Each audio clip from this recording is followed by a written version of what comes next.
गुरु प्यारी साध संगत, आज फिर से एक सुंदर सी साखी आप सब लोगों को सुनाने जा रही हूँ।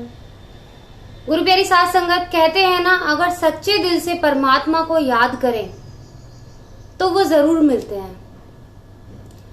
तो गुरु प्यारी साध संगत, ये सच्ची साखी मुझे मेरी नानी सुनाया करती थी। गुरु प्यारी साध संगत, एक बार एक ऋषि जंगल में रहते हैं, खूब तपस्या करते हैं, परमात्मा को मानते हैं, उनकी पूजा करते हैं। रोज सुबह उठकर परमात्मा को भोग लगाते हैं और उसके बाद ही वो खाना खाते हैं। गुरु प्यारी साध संगत, एक बार यूं ही वन में टहलते हुए उन्हें एक छोटा सा बच्चा मिलता है, जिसको देखते हैं उसके आसपास कोई नहीं होता और उस बच्चे को देखकर लगता है कि उसका कोई भी नहीं है, उसको यूं ही कोई जंगल में छोड़ गया है।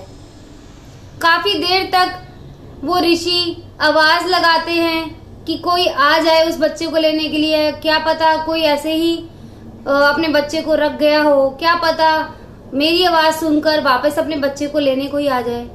पर बहुत देर बाद तक भी कोई भी उस बच्चे को लेने नहीं आता।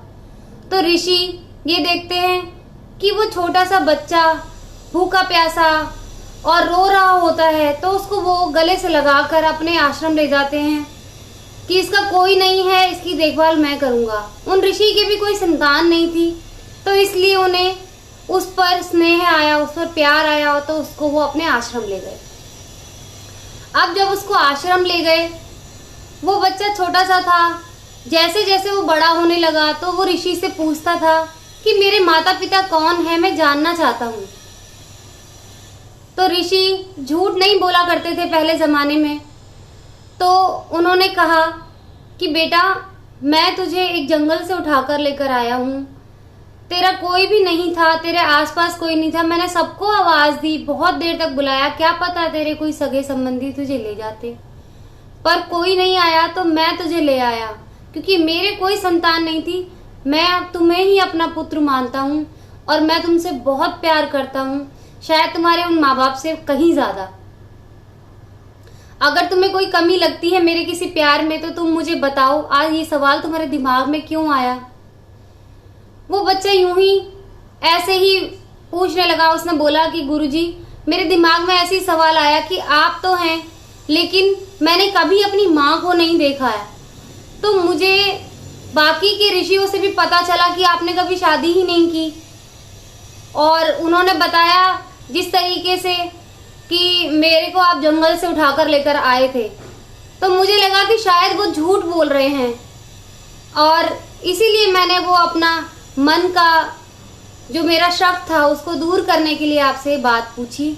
मुझे आपसे कोई शिकायत नहीं है, हाँ, लेकिन मुझे परमात्मा से जरूर शिकायत है, उन माँ बाप से जरूर शिकायत है जो मुझे अकेला छोड़कर चले गए थे। और परमात्मा पे विश्वास इसलिए नहीं होता कि मेरे खुद के सगे माँ बाप जो थे वो मेरे को इस हालत में क्यों छोड़कर गए, इसीलिए मुझे परमात्मा पर विश्वास नहीं है। मेरे लिए तो आप ही परमात्मा हो, आप ही मेरे माता पिता हो। मेरे लिए और कोई परमात्मा जैसी इस दुनिया में कोई चीज नहीं है। जैसे जैसे वो बच्चा बड़ा होता गया, वो नास्तिक था, परमात्मा की पूजा नहीं करता था, लेकिन उन ऋषि की पूजा जरूर करता था। तो ये देखकर ऋषि को बड़ा ही अचंभा होता था कि बच्चे का परमात्मा पर विश्वास नहीं है। तो एक दिन यूं ही जैसे वो बच्चा 15 साल का हुआ, तो उसको यूं ही छोड़कर ऋषि ने बोला कि मैं काशी जा रहा हूं 15 दिन के लिए, तुम परमात्मा को रोज भोग लगाना और तभी खाना खाना, बिना भोग लगाए खाना मत खाना। वो कहता है ठीक है, मैं उनको भोग लगाकर ही खाना खाऊंगा, जैसे आप कहते हैं वैसा मैं करूंगा। तो गुरु प्यारी साध संगत, बच्चा अगली सुबह ऋषि की रात में ही निकलती, अगली सुबह उठा, नहाया धोया, परमात्मा के लिए खाना बनाया, अपने लिए भी खाना बनाया, और उसको भोग लगाने के लिए बोला कि हे परमात्मा, मेरे पिता समान जो ऋषि हैं जिन्होंने मुझे बचपन से अब तक अपनाया है, उनका ये आदेश है कि मैं आपको खाना खिलाऊं। वैसे मैं आप पर विश्वास नहीं करता, वो करते हैं और वो कहकर गए हैं, तो इसीलिए मैं ऐसा कर रहा हूं। अब पहले आप खाना खाओगे, उसके बाद ही मैं खाना खाऊंगा। काफी देर हो जाती है, उसकी सामने यूं ही खाने की प्लेट पड़ी हुई होती है, उसमें से किसी ने कोई भोग नहीं लगाया होता। बच्चे को गुस्सा आने लग जाता है अंदर से। वो कहता है, आपने सुना नहीं मैं कितनी देर से भूखा हूं, मुझे भी खाना खाना है, भोग लगाओ और मुझे भी खाना खाने दो। अब ऊपर से परमात्मा हंस रहे थे कि ये बच्चा क्या कर रहा है। उस बच्चे ने फिर तीसरी बार परमात्मा को बोला कि आप भोग लगाते हो या नहीं। चौथी बार कहता है कि मैं तो सही था अपनी जगह, पता नहीं क्यों ये आप पर विश्वास करते हैं, आप हो ही नहीं इस संसार में। मुझे पता है ये भोग वोग सिर्फ एक ढोंग है, ये कुछ नहीं है, सिर्फ उनका अंधविश्वास है। आप भोग लगाते ही नहीं हो, आप इस दुनिया में हो ही नहीं, ये सब झूठ है। बहुत देर तक परमात्मा को भला बुरा कहने लग जाता है। बच्चे को चक्कर आने लग जाते हैं, बिना खाए वो बेहोश हो जाता है बुरा भला कहते ही। जैसे ही बच्चा बेहोश होता है, परमात्मा को तरस आ जाता है। परमात्मा नीचे आते हैं और उससे कहते हैं, बेटा उठ, मैं खाना तेरे साथ खाऊंगा, तू क्या मेरे साथ खाना नहीं खाएगा। वो बच्चा उठ पड़ता है, बड़ा खुश हो जाता है कि अब मेरे पिता की, जो मेरे ऋषि हैं जिन्होंने मेरा पालन पोषण किया है, उनकी बात पूरी हो जाएगी, उनका मान रह जाएगा। वो बड़ा खुश होकर परमात्मा को भोग लगाता है। 2 रोटी परमात्मा खाते हैं, बेचारा बच्चा 3 रोटी खुद खाता है। 5 रोटी ही बनाई होती है उसने। तो फिर उसके बाद शाम को भोग लगाता है। यही क्रिया रोज रोज होने लग जाती है। रोज परमात्मा आकर उसके साथ खाना खाते हैं और रोज वो खाना खाता है परमात्मा के साथ। 15 दिन बीत जाते हैं यूं ही। ऋषि वापस आते हैं काशी से, तो वो पूछते हैं, बेटा तुमने क्या भोग लगाया परमात्मा को, जैसे जैसे मैंने बताया था, क्या पूजा की तुमने। तो उसने कहा, हाँ मैंने भोग लगाया। उन्होंने 2 रोटी भी खाई और अब तो 2 से 4 रोटी बढ़ा दी है उन्होंने, 4 रोटी खाते हैं। मैं तो थक जाता हूँ सारे दिन काम करते करते, रोज 4 रोटी सुबह बनाओ, रोज शाम को बनाओ। ऋषि अचंभे में रह जाते कि बच्चा क्या कह रहा है, कहीं इसके दिमाग का संतुलन बिगड़ तो नहीं गया। तो वो कहता है, क्या बात कर रहा है तू, कुछ होश में भी तो है। तो कहता है, हाँ मैं होश में हूं। 4 रोटी खाते हैं वो, रोज सुबह रोज शाम को। इतनी रोटी कैसे बनाऊं मैं, मेरे को अकेला छोड़ गए थे आप। तो ऋषि हैरान हो जाता है। तो ऋषि उसकी बात की सत्यता को जानने के लिए कहता है, ठीक है, अगर तेरे बुलाने से भगवान आते हैं ना, तो तू एक काम कर, आज भी खाना बना, ठीक है, और उनको बुला। कहता है, ठीक है, आज शाम को मैं खाना बनाता हूँ आपके लिए, अपने लिए और परमात्मा के लिए, देखना आप आएंगे वो खाने के लिए।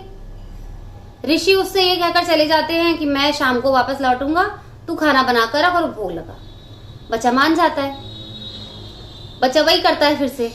ऋषि झोपड़ी के पीछे खड़े हो जाते हैं चुपके से। बच्चे को पता भी नहीं होता कि वो चुपके से वहां से खड़ा तमाशा देख रहे होते हैं सब कुछ।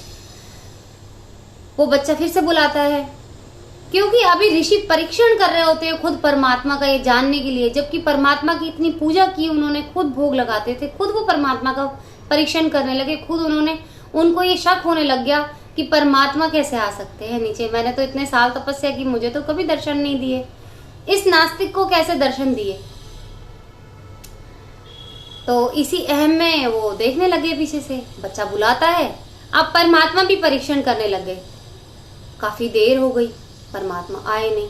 तो वो पीछे खड़े ऋषि हंस रहे थे मन ही मन, ये तो मुझे उल्लू बना रहा था, ये तो मुझे पागल बना रहा था, कोई परमात्मा नहीं आएंगे नीचे। ऐसा कभी होता है क्या, परमात्मा नीचे आते हैं दर्शन देने के लिए और भोग लगा कर जाते हैं।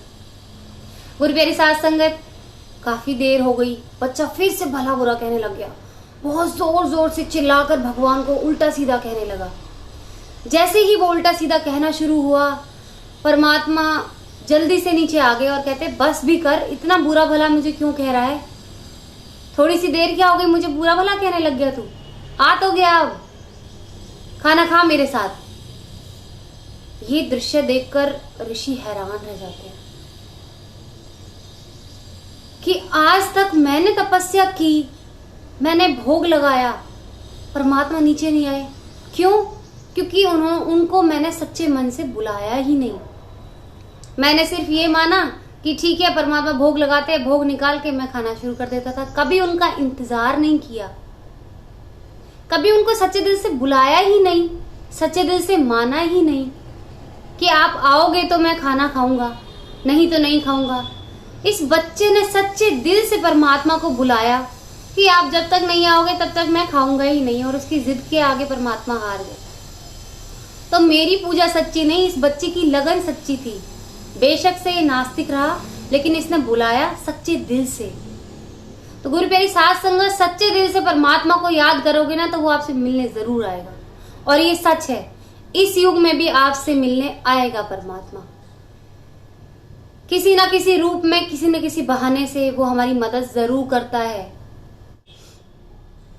प्रार्थना कीजिए। अभी कुछ लोग भटके हुए हैं जिंदगी में, उन भटके हुए लोगों से गुजारिश है, सब्र करें, परमात्मा को याद करना ना छोड़ें।